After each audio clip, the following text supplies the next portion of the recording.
Sergio Girón. Buenas tardes, Marcos. Muy buenas tardes, gusto saludarles. Como siempre, ¿verdad? Y como les había comentado, el día viernes, especialmente mi agradecimiento que están presentes ustedes en la clase día viernes para concluir y terminar pues una semana laboral, una semana académica. Muchas gracias, compañeros. Sección C, les agradezco estar aquí presentes. Muchas gracias nuevamente. Vamos a continuar con el desarrollo del tema. Marcos, Cristian, Andrés, buenas tardes. Alison, qué gusto nuevamente saludarles, qué gusto estar con ustedes. Vamos a continuar con el desarrollo del programa. Solamente un comentario más, por favor, que a los compañeros, sé que no me pueden ver, pero los compañeros que si por alguna circunstancia les preguntan a ustedes cómo hacen para ingresar aquí al grupo, que por favor me escriban a Notarial Quirós. Ya hubo 2 alumnos que me escribieron, los 2 alumnos los dejé ingresar y de ahí he tenido pues cada día entre 5 y 6 solicitudes de ingreso, pero ya llevo 687 alumnos y solamente tengo 636 alumnos en listados oficiales. Así que por ese motivo, si ustedes les comentaran o les preguntaran, me hacen favor de explicarles que esa va a ser la manera en que van a poder ingresar al grupo. Bien, vamos a continuar con el desarrollo de los temas. Hoy son temas, pues, la continuación del tema de los principios. Luego vamos a ver la relación del derecho notarial con otras ramas del derecho. Y también, pues, si nos da tiempo, ya ingresaremos a hablar sobre las clases o los sistemas notariales como se les conoce. A todos ustedes, pues, muchas gracias por sus saludos de buenas tardes. Gracias nuevamente por estar aquí día viernes y continuaremos entonces con el desarrollo del punto. Con ustedes terminé la clase del día lunes, la terminé con el principio de la unidad del acto. Creo que una compañera me puso ahí que no habíamos hablado del tema de la autenticación. Por ese motivo vamos a continuar con ese desarrollo con el tema de la autenticación. Entonces, compañeros, ya habíamos hablado de todos estos. Vamos a hablar del tema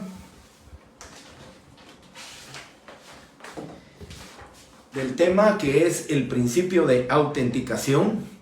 ¿Quién más sino el notario, verdad? Ya les dije que solamente el notario está facultado y autorizado para que autorice los instrumentos públicos denominados o llamados protocolares o fuera del protocolo extraprotocolares. Eso quiere decir, compañeros, que quien va a cumplir con el principio de la autenticación, a quien se le faculta por el hecho de que tiene su fe pública, que goza de la fe pública, es el notario. El notario es el que va a autenticar el instrumento público. Ese principio de autenticación le corresponde única y exclusivamente al notario, quien es el que, de acuerdo a lo que dice el artículo 29, numeral 12, firma de los otorgantes, y si no supieren, pues será la impresión digital de los otorgantes, y además dice, firma del notario precedida de las palabras ante mí. Esa es la importancia del principio de la autenticación. Es el notario quien con las palabras ante mí manifiesta que es en presencia de él que se está firmando el instrumento público y es quien lo va a autenticar. Ese principio de autenticación, el principio de la autenticidad de los instrumentos públicos como característica también porque le confiere certeza y seguridad jurídica, le corresponde con exclusividad al notario. Y luego el artículo 31 también, si buscamos un fundamento legal para este principio del que estamos hablando, que es el principio de la autenticación, pues es el artículo 29, numeral 12, donde les refería a ustedes y se refiere en este tema, se refiere a las firmas de los otorgantes y de las demás personas que intervengan y la del notario, precedida de las palabras ante mí. Si el otorgante no supiera, no pudiera firmar, pues hará uso de uno de los testigos, que en su oportunidad lo vamos a platicar, las clases de testigos que auxilian al notario. Y entonces también el artículo 31, numeral 6, está el principio de la autenticación, Aquí dice claramente que es requisito esencial de los instrumentos públicos la firma de todos los que intervienen en el acto o contrato. Yo les manifesté a ustedes y les comenté a ustedes que un instrumento público que no cumple con la autenticación, con ese principio de las palabras ante mí y la firma del notario, entonces ese no puede estar completo porque adolece, ¿sí? Se omitió un requisito esencial que lo que va a producir es nulidad del instrumento público. Puede quedar como documento de fecha cierta y determinada, están las firmas de los otorgantes, pero no pueden hacer a la vida jurídica como instrumento público, como escritura pública, porque no se cumplió con el principio de la autenticación. Y si me preguntan ustedes, cuando la ley lo dice y la ley lo establece, también ustedes vean el artículo 29 donde dice, y la del notario precedida de las palabras ante mí. Quiero comentarles que una de las diferencias, ¿verdad?, entre lo que son los instrumentos públicos protocolares e instrumentos públicos extraprotocolares o fuera del protocolo, además de que los protocolares van en hojas de papel sellado especial para protocolos, los instrumentos fuera del protocolo no van en hojas de papel sellado especial de protocolo, sino con hojas de papel bond o en cualquier otro tipo de papel. Y la diferencia también aquí, compañeros, si ustedes se dan cuenta, es que no solicita o no le requiere al notario su sello. El sello es obligatorio en los instrumentos públicos extraprotocolares, fuera del protocolo o también llamados secundarios. Esos son los requisitos, ese es un requisito para los extraprotocolares. Si ustedes se dan cuenta, ven el artículo, curiosamente, ven el artículo 29, numeral 12, ven el artículo 64 y el artículo 59, que es el fundamento legal de los tres instrumentos públicos que van dentro del protocolo, no exige al notario que ponga el sello. La firma obligatoria, el sello no es obligatorio. Por supuesto, es opcional, es optativo, ¿verdad? El notario, si quiere, le pone sello a sus escrituras y si quiere no le pone sello. Si quiere le pone sello a las actas de protocolización y si quiere no le pone sello a esas actas de protocolización. En consecuencia, la diferencia entonces, además de las hojas de papel sellado, es que no hay obligación para el notario en los que van dentro del protocolo a ponerle sello y por eso lo verán ustedes. En conclusión, quiero decirles que el fundamento y la observancia del principio de autenticación, ¿sí?, va a tener como conclusión que única y exclusivamente las dos palabras ante mí y la firma del notario. El sello, vuelvo a repetir, es opcional. Es importante, compañeros, que lo conozcan en el registro de la propiedad. A veces es motivo de suspensión de los testimonios y de las escrituras públicas cuando el notario no pone las palabras ante mí. Es la esencia, es la directriz que le da el artículo 29, numeral 12, pero que además encierra esa solemnidad, esa certeza y esa seguridad jurídica que el notario con su firma, ¿sí?, su firma está solemnizando ese instrumento público, pero está dando la fe pública, que en presencia de él, los que intervinieron en el acto o contrato firmaron delante de él. Unidad del acto, principio de inmediación, el principio de la fe pública y ahora concluimos entonces con el principio de la autenticación. Y luego continuamos con otro principio, compañeros, un principio, pues yo les decía a ustedes en la clase anterior, les decía que es un principio muy importante, no nos robará mucho tiempo, pero creo que es importante que ustedes conozcan este principio, que sepan cuál es el principio de publicidad. Y el principio de publicidad, pues empiezo diciéndoles a ustedes que tiene una excepción. Yo creo que ustedes desde este momento ya saben cuál va a ser la excepción al principio de publicidad. Creo que no es necesario que se los diga, pero ustedes ya sabrán cuál es la excepción a ese principio de publicidad. Pero el principio de publicidad vamos a tener su fundamento legal en el artículo. Quiero recordarles todos los artículos que yo pues señale que yo les manifieste a ustedes, que yo fundamente del Código Notariado o del Código Civil, todos los artículos o cualquier artículo va a ser sujeto o materia de examen. Sí, Nancy, es correcto su respuesta. Le faltó el otro instrumento público, el otro acto mortis causa, a causa de mortis causa, ¿verdad? Aparte del testamento, saben ustedes que es la donación por causa de muerte. Esos dos instrumentos públicos son los que lógicamente van a ser la excepción al principio de publicidad, que establecen lo siguiente. El artículo, pues para mí, los tres artículos, tanto el 20, 21 y 22, tienen como fundamento legal el principio de publicidad. Veamos el artículo 20. El protocolo no puede ser extraído del poder del notario, sino en los casos previstos por esta ley. Artículo 21. Salvo el caso de averiguación sumaria, por delito, solo el inspector de protocolos está facultado para revisar totalmente el registro notarial. Aquí estamos hablando de una revisión, no estamos hablando de poder ver el protocolo, de ese principio de publicidad. Y luego el artículo 22, que ese sí taxativamente, y creo que encuadra dentro de lo que es el fundamento del principio de publicidad, cuando establece las escrituras matrices, o sea, las escrituras públicas también así llamadas, podrán consultarse por cualquier persona que tenga interés en presencia del notario, exceptuándose los testamentos y donaciones por causa de muerte.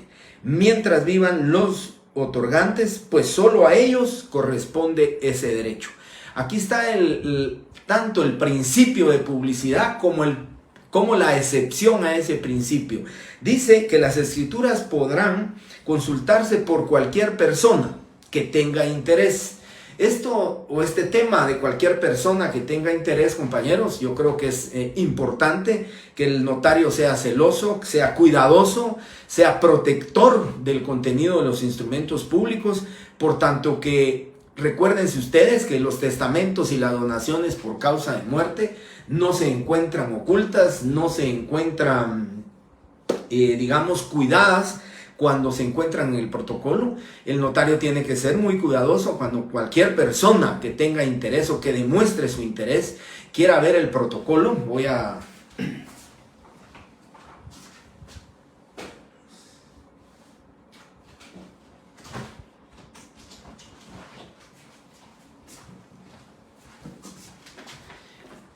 Quiero enseñarles, compañeros, el protocolo le puede ser solicitado, y como dice el artículo 22, todas las escrituras matrices podrán consultarse por cualquier persona que tenga interés.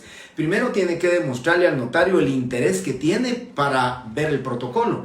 Pero el protocolo, compañeros, este es un tomo número 2, pero el tomo 1, el tomo 2, el tomo 3, el tomo 4, la persona interesada, pues podrá decir que tiene interés en ver el protocolo, que va a buscar, aparte que va a tener un índice para poderlo buscar, pero puede ser que su intención o su deseo es de ir a conocer el contenido de un testamento.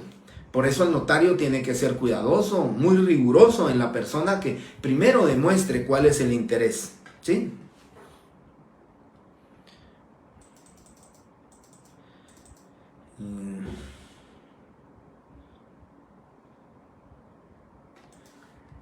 Eleazar Domínguez. ¿El notario puede usar firma distinta a la que aparece en su documento de identificación? Sí, siempre y cuando sea la que tenga registrada en el Archivo General de Protocolos. El notario debe inscribirse ahí. Si ustedes están atentos a este artículo del 2, dice haber registrado en la Corte Suprema de Justicia el título facultativo de incorporación y la firma y sello que usará con el nombre y apellidos. Ya con la tecnología que tenemos ahora, compañeros, el notario va al Archivo General de Protocolos, ahí firma, ¿sí? Escanean la firma y todos los registros, pues no le digo todos, pero la mayoría de registros conectados en línea, entonces tienen ese escáner de la firma, y en el registro de la propiedad, en el registro mercantil y algunos otros registros que tienen convenio directo con el Archivo General de Protocolos, pueden escanear la firma y verificar la firma si tiene los mismos rasgos. Piensen ustedes como es como verificación de la que hacen los cajeros receptores en los bancos. Ven si la firma es esto. Si la firma es dudosa, el documento se va a seguridad registral. Seguridad registral hace las averiguaciones y los requisitos correspondientes, la investigación correspondientes, y si es necesario, pues citarán al notario para que firme delante del encargado o el director de seguridad registral y poder verificar si coincide la firma. Si la firma del DPI es diferente, yo soy del criterio, conozco una notaria que su firma en el DPI es muy grande, firma muchos testimonios, entonces registró una firma más pequeña para el ejercicio de su función notarial, y entonces con mayor facilidad puede firmar los testimonios. Muy bien. Creo que alguien preguntó, pero puede repetir lo de publicidad.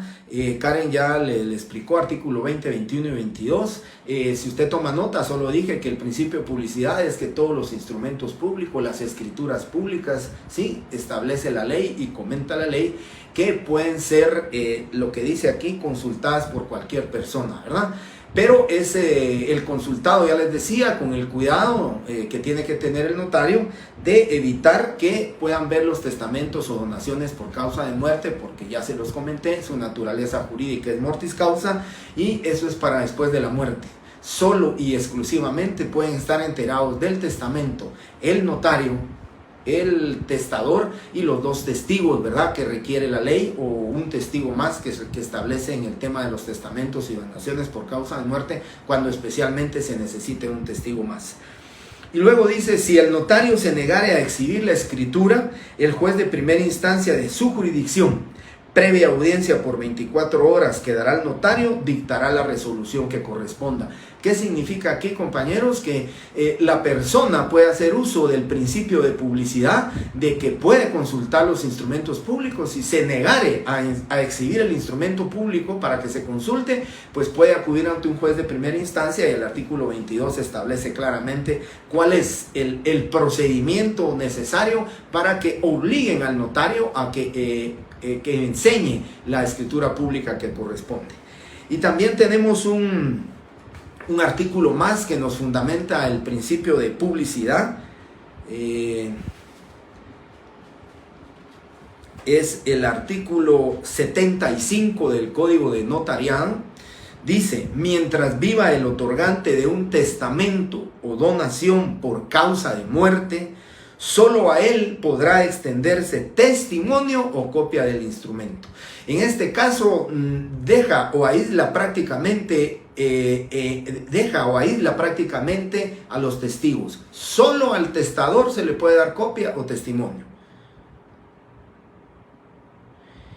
El protocolo lo hacen en el cuarto notariado 4, en el 10º semestre, pero les voy a informar, quiero informarles, nos estaremos reuniendo con todos los profesores de Derecho Notarial. El licenciado Juan Carlos López Pacheco es el jefe del departamento de Derecho Notarial, y yo soy el director del área de Derecho Notarial y Estudios Financieros.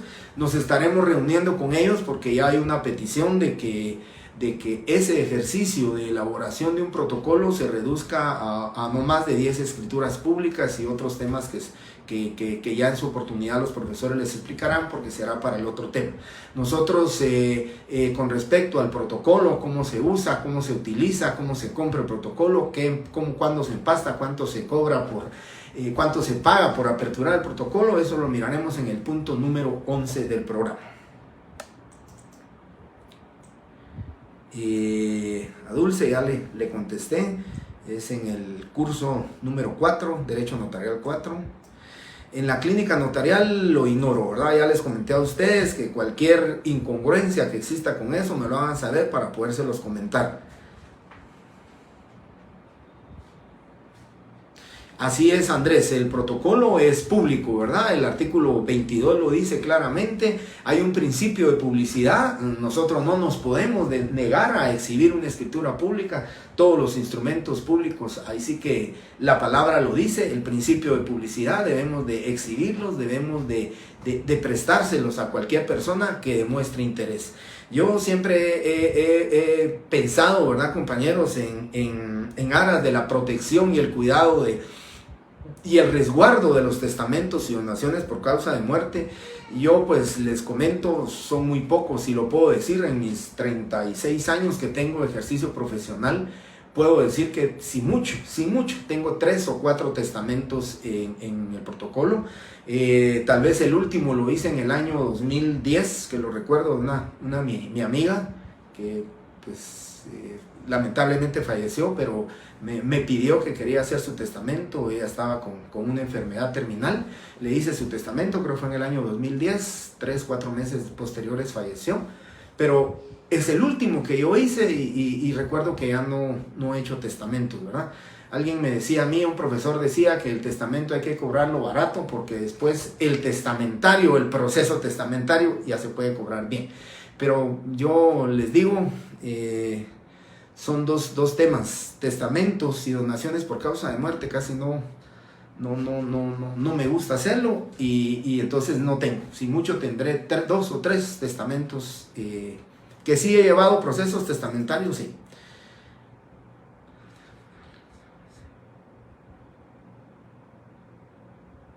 Un testamento no tiene poder alguno, no se reconoce como en otros países. Y compañera LB, no entiendo, la verdad la pregunta no entiendo. Andrés, ya le contesté. El testamento no tiene poder, LIC, según sé, un testamento no tiene poder alguno, no se reconoce en otros países. Pues la verdad no sé a qué se refiere, pero el testamento sí tiene poder con nosotros, ¿verdad? El único que ya no se utiliza es el hológrafo, el testamento manuscrito por el testador, o el testamento, ¿verdad? Que todavía lo dice la ley, lo refiere la ley, y lógicamente si ahí lo dice, se puede hacer, ¿verdad? El hológrafo, o sea que es el que hace el testador, él lo hace, ahí la establece la ley. Ustedes me imagino que ya lo vieron porque ya han de haber visto todos los libros del Código Civil, vieron lo que era la sucesión hereditaria, y ahí está el tema que trata los testamentos, ¿verdad? El testamento se puede hacer, el hológrafo se puede hacer todavía, y el notario tiene participación única y exclusivamente que en el testador inserte en la plica correspondiente su testamento, y el notario tiene su participación notarial en que facciona un acta notarial en la cubierta, o sea, en esa plica, facciona un acta notarial haciendo constar que en presencia de él se está poniendo en la plica, se está poniendo el testamento para los efectos legales correspondientes. Después ya lo vamos a ver cuando veamos el protocolo. Después el notario debe de transcribir esa cubierta del protocolo en el protocolo, es de la cubierta del testamento en el protocolo, para que se conserve y lógicamente no perjudique en nada cuando se vaya a abrir el protocolo. El tema del testamento hológrafo es que cualquier señal de violencia que tuviera ese sobre lo hace prácticamente anulable el testamento, se puede impugnar de nulidad y el mismo prácticamente no surtiría sus efectos. Por eso es que yo creo que el testamento que cumple con el artículo 42 del Código Notariado es el que frecuentemente solicitan al notario. Bien. Entonces el principio de publicidad ya les dije, 20, 21, 22, y también el artículo 75, mientras vive el otorgante de un testamento o donación por causa de muerte, solo a él podrá extenderse testimonio o copia del instrumento. Con eso entonces doy por terminado este principio de publicidad. Hay un artículo, hay varios artículos que les mencioné, el 21, el 22, el 20, 21, 22, mencioné también el 75, y esos artículos por favor leerlos, estudiarlos o subrayarlos o marcarlos, porque es interesante para ustedes que alguna pregunta pueda venir relacionada con este principio de publicidad. Bien. Y luego viene el principio de seguridad jurídica. Este principio de seguridad jurídica lo hablamos también en la característica del derecho notarial. La segunda característica que decíamos, confiere certeza y seguridad jurídica a todos aquellos actos o hechos solemnizados en el instrumento público por el notario. ¿Cuál es ese artículo que dije que iba a repetir muchas veces, que iba a hablar muchas veces en clase? Es el artículo 186 del Código Procesal Civil y Mercantil. ¿Sí? Procesal, civil y mercantil es el artículo que me estoy refiriendo. Voy a leerles cómo establece este artículo 186 del Código Procesal Civil y Mercantil, que dice: autenticidad de los documentos. Los documentos autorizados por notario o por funcionario o empleado público en el ejercicio de su cargo producen fe y hacen plena prueba, salvo el derecho de las partes de redarguirlos por nulidad o falsedad. Entonces, ese es el artículo 186, el que tenemos como fundamento legal.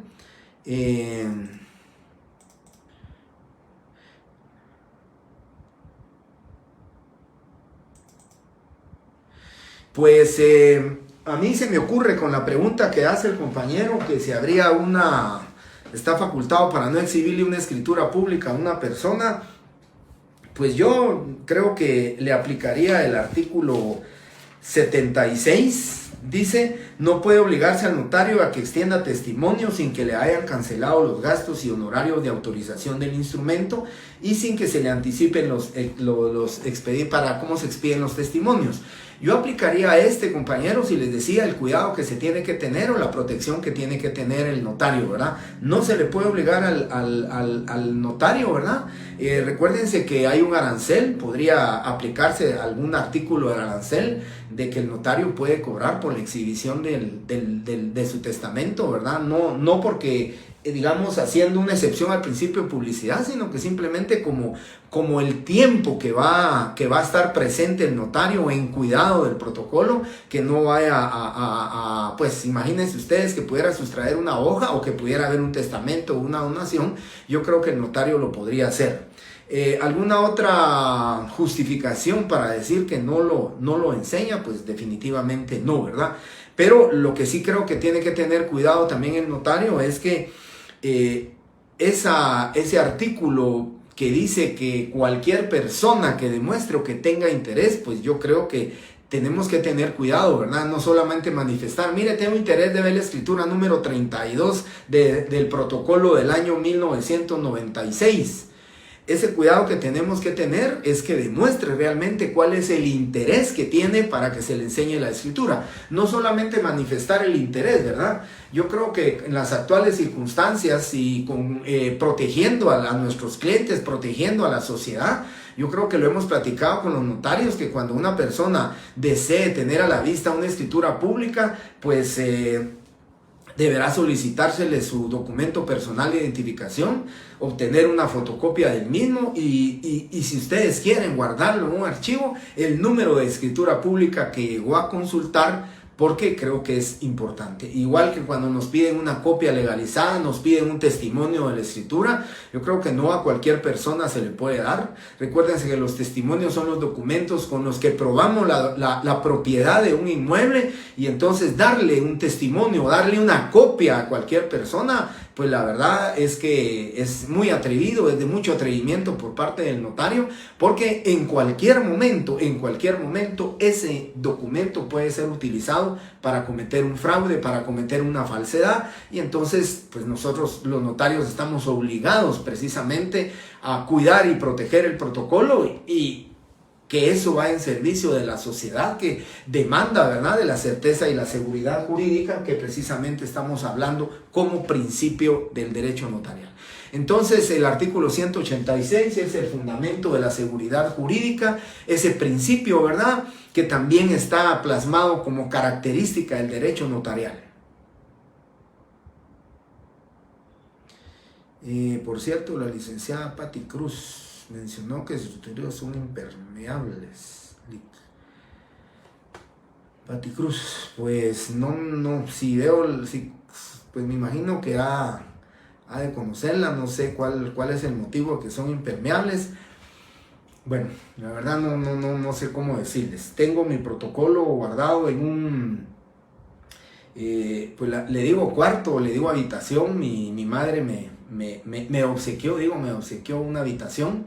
Mandé a hacerle sus estanterías correspondientes, y luego de 36 años de estar ejerciendo el notariado, y como les dije en principio, esa es mi pasión, ese es el ejercicio, mi profesión. Si tengo varios tomos que los cuido, los tengo entre bolsa plástica, los tengo con cuidado de protección a la humedad, lo tengo con cuidado también de los roedores, con cuidado de las polillas, con cuidado de las cucarachas y tantas cosas que tiene que uno proteger el protocolo. Pero ya llegaremos en su momento de hablar del protocolo, les explicaré los temas de cómo lo protegemos y cómo lo cuidamos. Bien,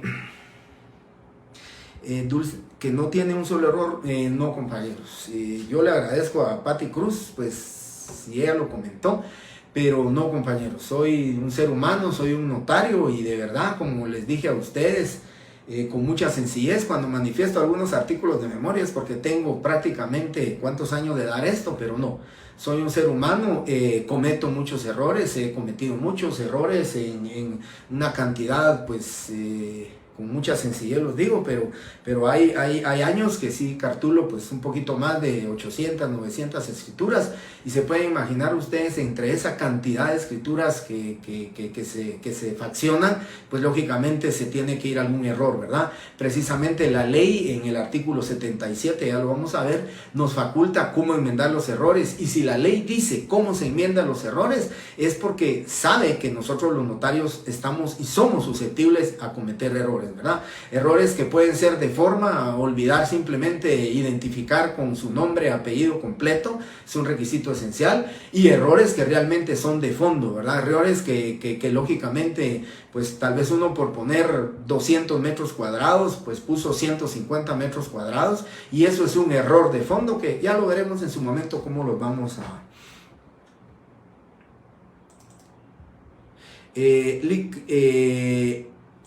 ¿En qué momento se entregan los instrumentos faccionados? Es faccionado, ¿verdad? Tal vez la R se le pasó, Dora. Es faccionado, de faccionar. Fraccionar es dividir.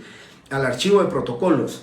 Se entregan los instrumentos faccionados, se mandan con un testimonio especial, también eso lo vamos a ver. El artículo 37, literal B, lo establece, si lo quiere leer, ahí dice 25 días hábiles siguientes, mandamos testimonio especial. El original, ya lo vieron ustedes, el original, aquí lo tengo, todavía lo conservo, este es del año 1988, yo tenía aproximadamente unos 2 años de estar cartulando. Inicié a cartular en el año 1986, entonces todos esos tomos, si yo los quiero voluntariamente, los voy a dejar al archivo de protocolos, o cuando yo fallezca, lógicamente, pues mi esposa, mis hijos o cualquiera, lo que establece la ley, van a estar obligados a entregar todos los tomos que corresponden al Archivo General de Protocolos. Bien.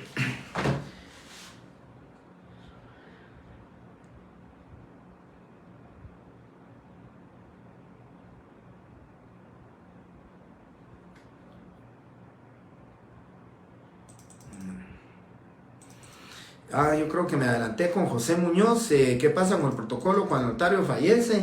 Pues ese es un tema que vamos a ver con lo del protocolo, pero si quiere rápidamente se lo digo. El Código Notariado establece que el artículo 23, albaceas, herederos o parientes o cualquier otra persona que tenga en su poder el protocolo de un notario fallecido, lo depositará dentro de los 30 días siguientes al archivo de protocolos. Si no, pues ya lo miraremos, haya premios legales, el juez le puede obligar a la albacea, a la esposa, al pariente que entregue el protocolo, pero ahí es donde la directora del archivo de protocolos actualmente es la que lo haría. Yo sí insisto, ALB, que mi pregunta es que el testamento no vale en nuestro país. Bien, el testamento sí vale en nuestro país. El testamento es un proceso, la ley lo dice, es un proceso testamentario y está el proceso intestado. Si el testamento cumple con todos los requisitos de ley, pues el testamento se debe de inscribir en el registro de la propiedad. Una vez inscrito el testamento, se lleva el proceso sucesorio testamentario, se declara con validez el testamento, se manda a la Procuraduría General de la Nación, opina que es procedente declarar heredero testamentario a tales personas, se declara válido el testamento y por consiguiente los herederos testamentarios se declaran como tal. Se va a finanzas, se liquida el impuesto que corresponde, se va a la Contraloría de Cuentas para que verifiquen el pago del impuesto, se paga el impuesto, se extiende un testimonio y ya se puede inscribir. A los herederos testamentarios se pueden inscribir en el registro de la propiedad ya como herederos. Esa era mi respuesta, pero sí, le digo, si no hay otro elemento ahí que pueda cambiar su pregunta o su afirmación, yo le digo, el testamento es aplicable en Guatemala. Yo ya he llevado un par de procesos sucesorios testamentarios, acabo de escribir un proceso sucesorio testamentario y solamente se pagó la liquidación y ahí estamos. Ya vamos a hablar de eso más adelante también. Bien, ese es mi comentario. Y aquí seguimos entonces con otro principio que informa el derecho notarial. Este principio se llama el principio de función integral. Y el principio de función integral, compañeros, es aquel principio que establece que tanto el notario como las partes deben de estar sujetas a sus obligaciones y derechos que nacen de la función notarial, ¿verdad? De una relación notarial. Es el notario el principal obligado a cumplir integralmente con toda su actividad y con todas sus funciones. Es cierto que el Código Notariado dice que el notario le impone a los clientes y le dice que les impone la obligación relativa al registro del testimonio de la escritura donde corresponde, pero este principio de función integral dice que el notario es el perito en derecho, el notario es el conocedor del derecho, el notario, compañeros, es el que tiene que saber, ¿verdad?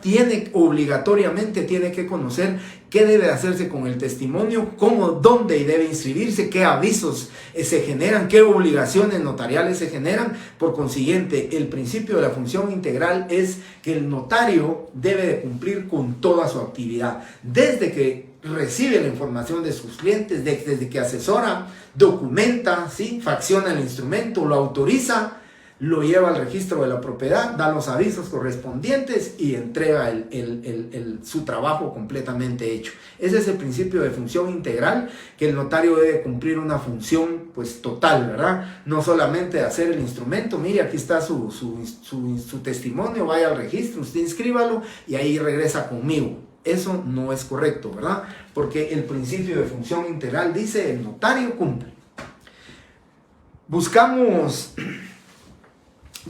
un fundamento legal para el principio de función integral, no lo vamos a encontrar, compañeros. Ese es un principio doctrinario que no lo vamos a encontrar precisamente dentro de lo que es el código notariado, porque aquí es simplemente la doctrina dice que el notario debe de cumplir, al igual que con el principio de imparcialidad.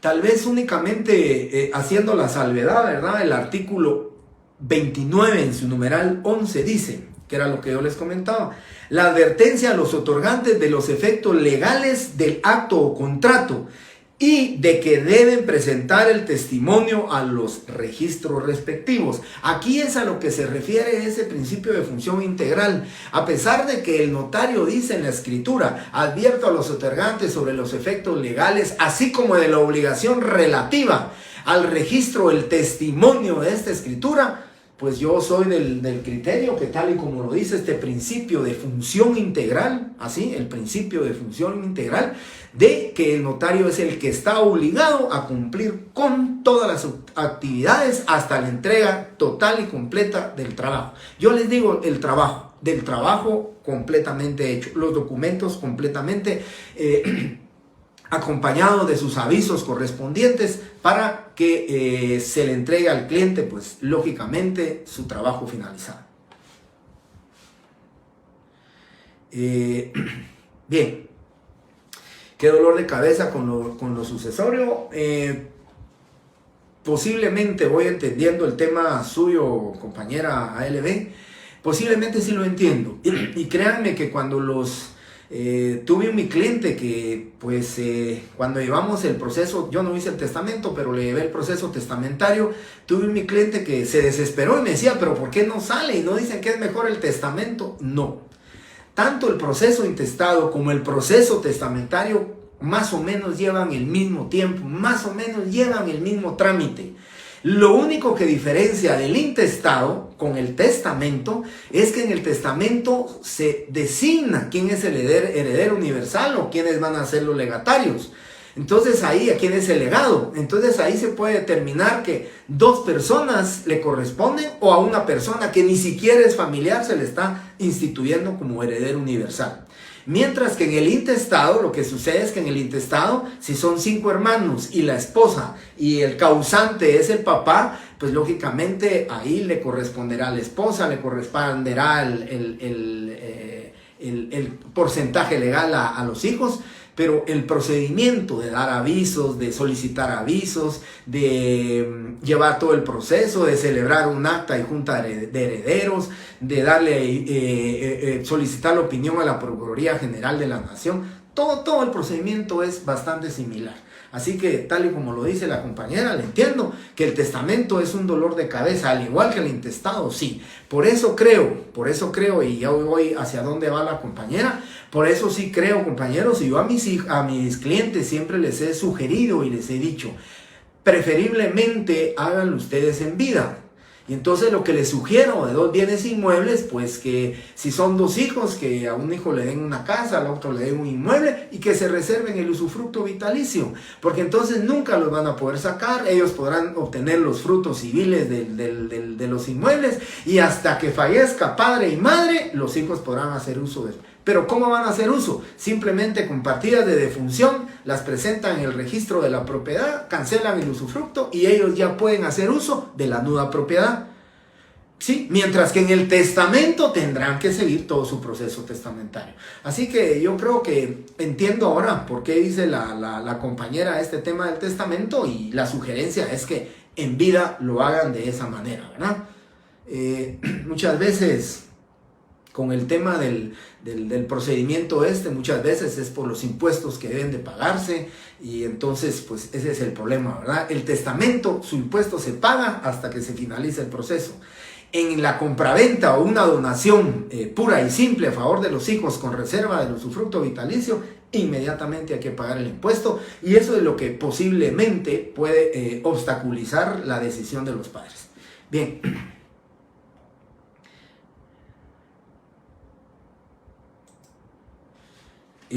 No, 10 años ¿qué pasa? El instrumento. Bien, voy a ser muy breve con lo del testamento abierto y cerrado. El testamento abierto es el que determina, el que se hace, que el notario, ¿verdad? Tal y como lo establece el Código Notariado en su artículo 42, cuáles son los requisitos que se debe cumplir, ¿verdad? El 42. La escritura pública de testamento contendrá, esas son las obligaciones que tiene, y el testamento cerrado, la participación del notario no es elaborar el testamento. El testamento cerrado lo elabora el testador, lo guarda, lo pone en una plica, el notario única y exclusivamente va a hacer un acta notarial en la plica donde se pone el testamento, nadie más se entera y se lo entrega al testador. La ley dice que se lo puede quedar el notario con él, o el testador será quien lo tendrá, lo guardará. En el momento que fallezca el testador, pues ya será el notario el que tendrá que abrir el testamento, y a eso es lo que produce no entiendo la pregunta, que un intestado es más fácil hacerlo después de haber pasado 10 años. No, yo no lo considero más fácil, yo lo que considero es más caro. El procedimiento intestado debe iniciarse dentro de los siguientes 6 meses de fallecido la persona o el causante, ¿verdad? El de la mortual. Y a partir del 7º mes en adelante, ¿sí? Ya el impuesto que se genera del pago del intestado, el impuesto va a generar multas, intereses por cada año que se dejó de iniciar el intestado. Así que no es cierto que sea más fácil hacerlo después de haber pasado 10 años del fallecimiento. No. El intestado en cualquier momento, sea dentro del siguiente mes de fallecido o sea dentro de 20 años después de haber fallecido, la única diferencia es, primero, que nos van a causar más un recargo, impuestos y moratorios, intereses por no haber radicado el proceso intestado en su momento.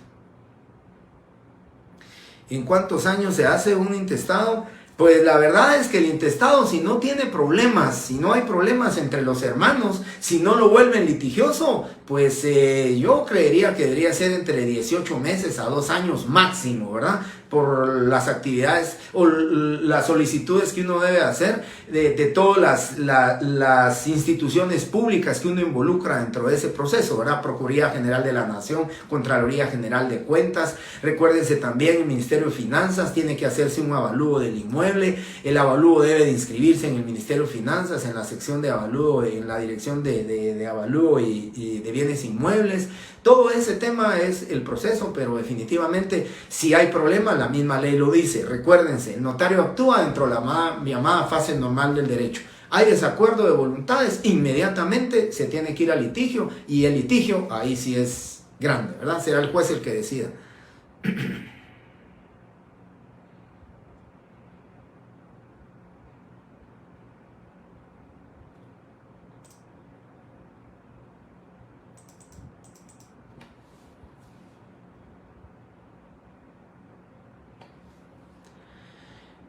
Bien, sí, Valerie, eso sucedió muchas veces, ¿verdad? Los notarios no cumplían con su obligación notarial de dar los avisos, y eso sí lo podía hacer. Me imagino que aquí la respuesta que cualquier abogado, no notario, que cualquier abogado le pudo haber dado era que como ella vivió con él, pues recuérdense que ahí podía solicitar ella la unión de hecho post-mortem. Ya el matrimonio, no, esa institución ya no aplicaría, ¿verdad? Porque ahí es acuerdo de voluntades, son ambos los que tienen que declararlo. Pero en el caso de la unión de hecho por mortem sí se podría declarar, ¿verdad? Y desde la declaratoria es de que ellos vivieron durante 20 años y dicen que desde el año, ¿qué? Estamos hablando de 20 años atrás, imagínense ustedes, que desde el año 2002, por ejemplo, manifiestan ellos que se pusieron a vivir en común. Y entonces el juez declara la unión de hecho post mortem, que produce los mismos efectos de un matrimonio, para que ella pudiera cobrar ese seguro.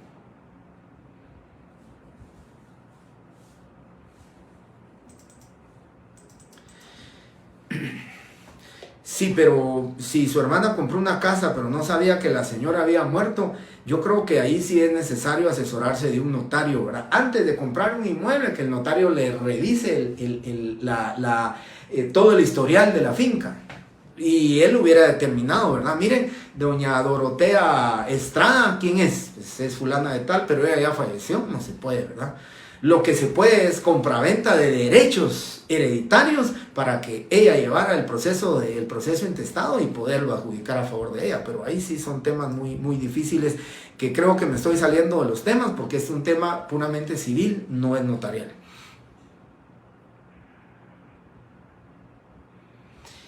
Por supuesto, ¿verdad? La pandemia vino a atrasar un montón de procesos, compañeros. Vieran en la dirección de avalúo de bienes inmuebles, solo inscribir un avalúo, solo a veces con lo del tema de la pandemia daban citas, a veces solamente daban 10 citas al día.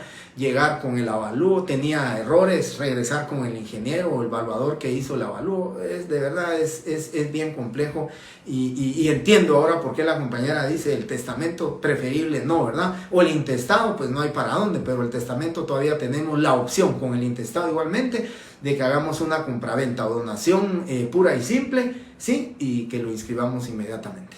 Bien. Quiero terminar esto, compañeros, la imparcialidad, el principio de imparcialidad. Yo creo que ya les había dicho este principio de imparcialidad, y el principio de imparcialidad, se los dije a ustedes, lo recordarán, el notario debe utilizarlo como un estandarte, ¿verdad? Debe utilizarlo el notario realmente como demostración de que el notario debe de existir paridad entre las partes, debe existir igualdad, ¿verdad? El notario no puede hacer más por el comprador ni por el vendedor. Yo lo dije un día y lo dije aquí en la clase y siempre lo repito de esa manera.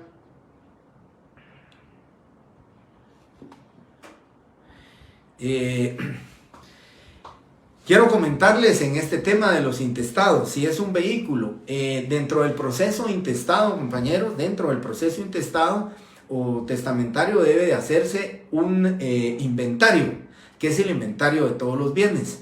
Los vehículos entrarían, pues lógicamente, aquí no habría necesidad de hacer un avalúo, sino que dentro del inventario se pone que el vehículo marca Chevrolet modelo 2002, propiedad, y se le pone un valor estimado. Pensemos ahora un 2002 Chevrolet, no sé si me voy mucho, pero podría ser que 30,000 quetzales. Entonces ese es el inventario, los gastos del velorio, los gastos de la inhumación. Todo eso va dentro del inventario. Y después, ustedes saben, ¿verdad? Para los peritos contadores, ¿verdad? El activo, pasivo, y entonces, lógicamente, va a arrojar una cantidad.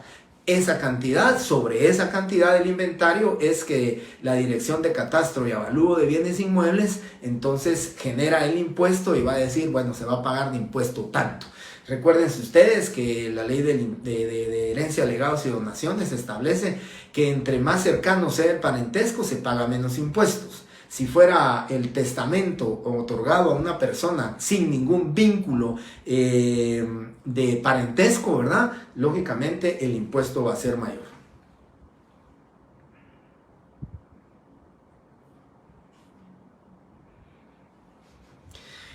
Aquí voy a contestar esta, José, pero realmente creo que nos estamos yendo hacia temas que no son de derecho notarial, sino que son temas de derecho civil. Y este tema de derecho civil es lo que le voy a contestar.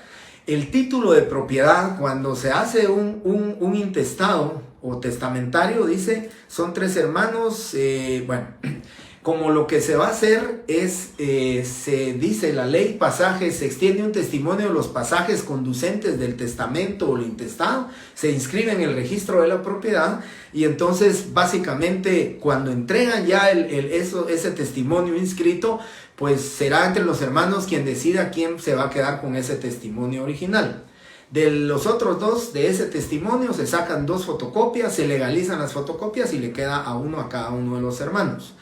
Y si no, pues pedirán 3 certificaciones al registro de la propiedad en originales, una para don Carlos, otra para don Sergio y otra para doña Julia, y cada uno con sus certificaciones del registro de la propiedad, con la última inscripción de dominio, que ellos son los propietarios, es el título necesario para que ellos puedan demostrar que son propietarios del bien o de la copropiedad que tienen con los hermanos, ¿sí?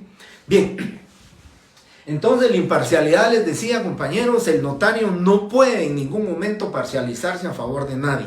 Y yo lo dije al principio de clase, es mentira decir que un notario va a hacer más por el vendedor o por el comprador. Recuérdense que aquí lo que debe haber es igualdad de asesoría. A los 2 tiene que asesorarlos, a los 2 los tiene que prevenir, a los 2 les tiene que manifestar cuáles son los efectos legales de determinado contrato o el contrato que ellos tienen que hacer. Ya en su oportunidad veremos las actividades que desempeñan notarios antes de que tome su hoja de papel de protocolo y empiece a modelar la voluntad de las partes. Bien. Quiero entonces, por último, ya terminamos con el principio de imparcialidad, y antes de terminar la clase, porque yo tenía pensado por lo menos hablarles de esto, pero el día lunes comienzo de una vez con este tema de su relación con otras ramas. Posiblemente hablaré hoy, voy a empezar por abajo, todavía me da tiempo, pero el último principio es el principio de unidad de contexto. Ese principio de unidad de contexto se encuentra fundamentado, y creo que ya lo había dicho en clase,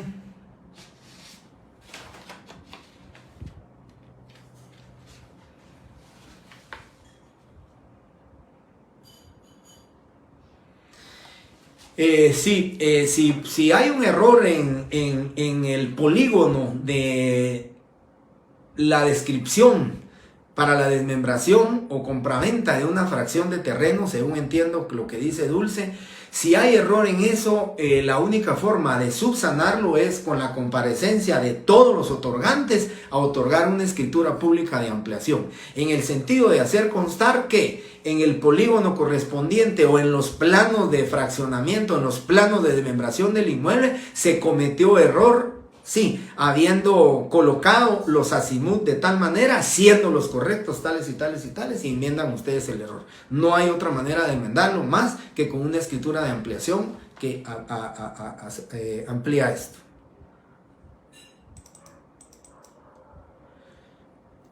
Fundamento de la imparcialidad. No hay fundamento legal de imparcialidad, así como les dije, no hay fundamento legal de la función integral, no hay un fundamento de la imparcialidad. Que lo busquemos, no. La imparcialidad es un principio doctrinario, es un principio, yo quisiera comentarles, para mí es un principio deontológico, es un principio del fuero interno, ¿sí? Es un principio del yo. Yo soy imparcial porque soy notario. Yo no puedo parcializarme a favor del vendedor ni a favor del comprador. Si yo sé que mi cliente es el comprador, pero que el vendedor de alguna manera puede ver perjudicado ese contrato, se puede ver perjudicado ese contrato, compañeros, ese es un tema deontológico, ese es un tema y un principio mío. Yo no puedo hacer más por el comprador porque él es el que me va a pagar, porque él es el que me va a dar mis honorarios, pero el vendedor de tal manera que puede salir él realmente perjudicado con esa venta. Entonces, definitivamente, compañeros, ahí es donde aplica ese principio de imparcialidad. Mi cliente es el comprador, pero el vendedor se ve afectado, hay que advertírselo, hay que decírselo al vendedor. Yo como notario estoy obligado a ser imparcial, debe de haber paridad, debe de haber igualdad con respecto a mis aseveraciones y con respecto a mi dirección y mi asesoría, así que yo le tengo que decir al vendedor, aunque se moleste el comprador, pero eso es precisamente los principios y el estandarte que debe llevar el notario de ser imparcial. Y recuérdense, siempre lo repito, el equilibrio entre la honestidad y la capacidad profesional siempre debe existir en el notario. Yo puedo ser capaz, pero si no soy realmente honesto y honrado para con mis clientes, estoy cometiendo realmente aspectos puramente deontológicos que van en contra de la moral y la ética del notario. ¿Sí? Bien. Sí, Sofía Castillo, realmente eso fue. Bueno, ahí termino entonces con la unidad de contexto. Creo que hoy, les digo, me gustó mucho la clase de hoy porque están ustedes interesados en conocer. Yo sé que son temas también del civil, pero que son aplicados al tema notarial. Por eso cuando veamos su relación con otras ramas del derecho civil, haremos el día lunes algunos argumentos, ¿verdad?, con respecto a por qué se relaciona el derecho civil precisamente con el derecho notarial. Y solamente para terminar y concluir la clase, compañeros, les digo, ¿cuál es el principio de la unidad de contexto? Si tenemos fundamento legal. Y el fundamento legal se encuentra contenido en el artículo 110 del Código Notariado. Se los leo y van a entender ustedes por qué se llama principio de unidad de contexto o también se le llama principio de especialidad. Esto es para mí, no lo voy a poner aquí en el pizarrón, pero ustedes, por favor, los que están en clase, el principio de unidad de contexto también se le denomina principio de especialidad. Es la forma de que yo puedo verificar quiénes vienen a clases, porque en el examen podré decir, el principio de especialidad establece tales y tales y tales cosas, ¿falso o verdadero? Si no conocen ustedes que al principio de unidad de contexto también se le denomina principio de especialidad, como ya lo veremos en clase, pues va a ser motivo, lógicamente, de que ustedes no puedan determinar el resultado de verdadero o falso en su examen. Así que apunten, principio de unidad de contexto, también denominado principio de especialidad. ¿Y qué es ese principio de especialidad? Toda disposición que se emita para crear, suprimir o modificar los derechos y las obligaciones de los notarios que contiene esta ley deberá hacerse como reforma expresa a la misma, en efecto de que conserve, ahí mismo lo dice, su unidad de contexto. ¿Qué significa? Cualquier derecho o obligación que se encuentre contenida en el Código Notariado y que lo deseen suprimir, que lo deseen modificar o que lo deseen crear un nuevo derecho, una nueva obligación, debe de hacerse como reforma expresa. Afortunadamente se ha, pues tal vez en un porcentaje bastante alto se ha cumplido. Algunas veces sí han violado este principio de unidad de contexto cuando se han creado obligaciones en otras leyes, ¿sí? Para los notarios. Entiéndase, por ejemplo, en el caso de la ley de la vivienda, con el tema de algunas obligaciones que el notario debe de cumplir, pero que no están contenidas en el Código Notariado, que no fue una reforma expresa, pero que lógicamente es aplicable para el fraccionamiento de los instrumentos públicos. Yo solo recuerdo hace muchos años una registradora de la propiedad con muy buen tino, con muy buenos argumentos y justificaciones jurídicas. Ella solicitaba que se acompañara fotocopia de la cédula de vecindad del vendedor cuando había una compraventa de bienes inmuebles susceptible a inscripción en el registro de la propiedad. Algunos notarios, pues ya en función de abogados, plantearon una inconstitucionalidad en contra de esa normativa, ¿verdad?, emitida por el registrador. Y lógicamente cuando se enteró la registradora de que ya había pues alguna defensa por medio de la Corte de Constitucionalidad, pues se retractó de esa circular y lo evitó. Lo que ella perseguía era proteger la seguridad jurídica registral, pero lamentablemente no fue así. Pero el argumento para plantear la inconstitucionalidad fue que se estaba violentando ese artículo 110 del Código de Notariado. Bien, principio de especialidad, ¿verdad? Yo creo que ya se les quedó a todos ustedes que están en clase. Yo, compañeros, como siempre, ¿verdad? Se nos fue la hora completa de clase. Quisiera continuar, pero necesito descansar unos 5 minutos para poder iniciar la siguiente clase. Pero de antemano les agradezco nuevamente que estén el día viernes, nuevamente que estén atentos a la clase, nuevamente de que estén haciendo sus comentarios y observaciones, que lógicamente a todos nos sirve. Ese comentario que hizo ALB, la compañera, pues lo entendí muy bien y correctamente, ¿verdad? A veces le digo a mis clientes, mejor hagan compraventa, hagan donación y no hagan testamento. Muchas gracias, compañeros, muy feliz noche, les agradezco, bendiciones en su fin de semana para ustedes y toda su familia.